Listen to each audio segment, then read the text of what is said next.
Hello আমার ভালোবাসার বন্ধুরা, কেমন আছো তোমরা সবাই? আজ শ্বশুরের সাথে ঘটে যাওয়া দারুণ একটা ঘটনা নিয়ে আসলাম। আমাকে ঝটপট সাবস্ক্রাইব করে কানে একটি হেডফোন লাগিয়ে নাও।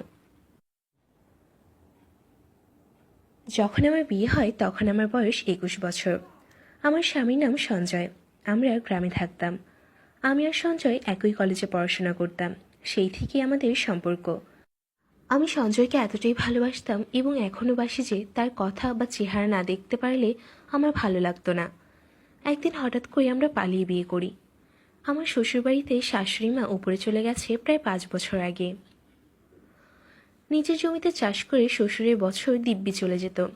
বিয়ের পর যখন আমি শ্বশুরবাড়িতে প্রথম আসি তখন উনি আমাকে দেখে অনেক খুশি হয়েছিল, কেননা আমি যথেষ্ট সুন্দরী ছিলাম।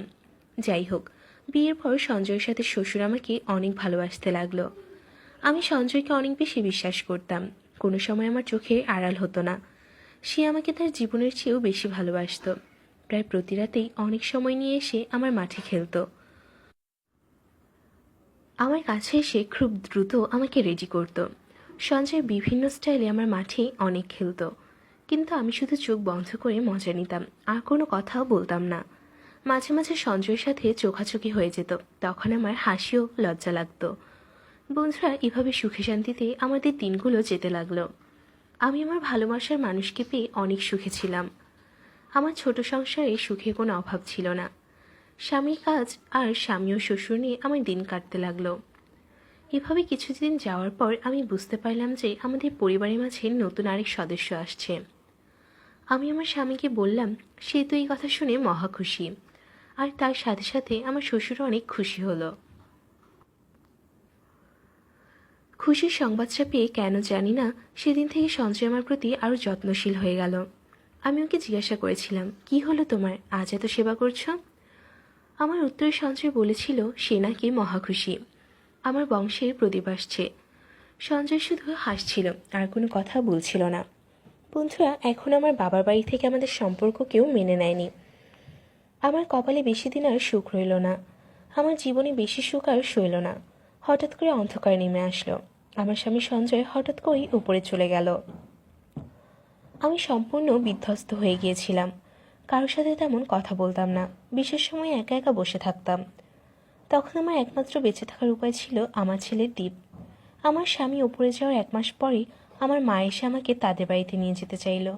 কিন্তু আমার শ্বশুর বলল, যেতে চাইলে আমার কোনো আপত্তি নেই, আর এখানে কিসের আশায় থাকবে।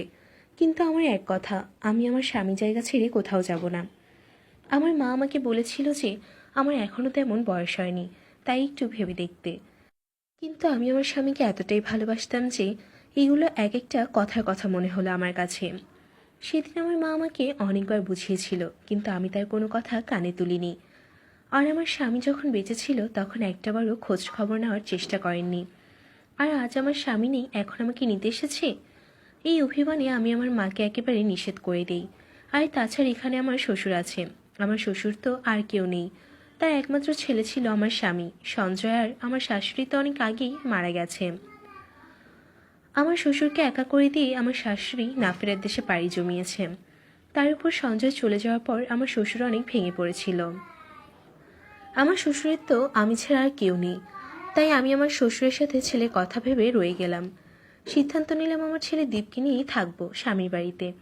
মা নিরাশ হয়ে চলে গেলেন। এভাবে চলতে চলতে কয়েক মাস পর কেন জানি না আমার একা একা মনে হতে লাগলো।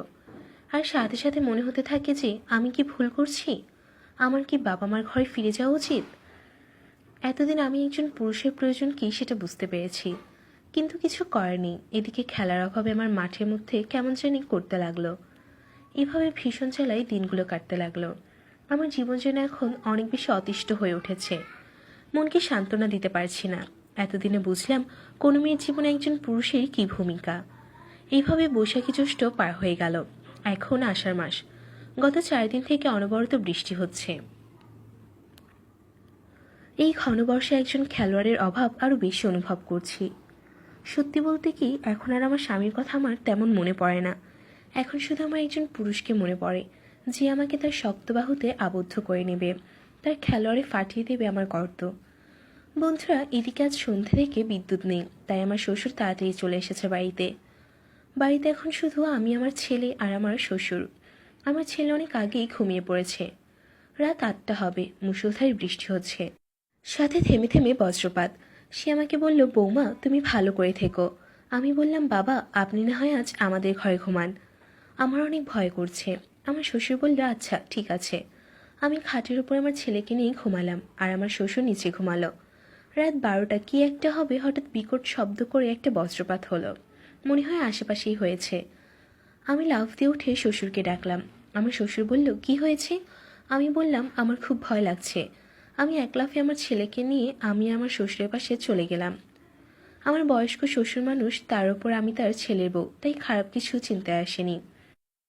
এক পাশে আমি আর শ্বশুর, আরেক পাশে আমার ছেলে আমার পাশে ঘুমিয়ে আছে। রাত প্রায় 2টা হবে তখন। বৃষ্টি আরও ছড়িয়ে পড়তে লাগলো। ঘুম থেকে উঠে দেখি আমার শ্বশুর আমার শরীরের উপর হাত দিয়ে আছে। আমি ভাবলাম যে আমি ভয় পাচ্ছি, তাই মনে হয়। একটু পরে খেয়াল করলাম যে আমার শ্বশুরের হাত কাঁপছে।